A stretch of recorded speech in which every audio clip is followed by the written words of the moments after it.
سنگی یاد بودی ریبری خلقی کرد، ریبری پارتی دموکراتی کردستان، شهید دکتر عبدالرحمن قاسملو و حاضری عزیزش عبدالله قادری عازر و فاضل رسول.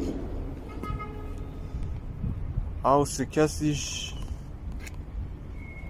امشونه ترورش کردن و جالبه بزنید یک روز، یعنی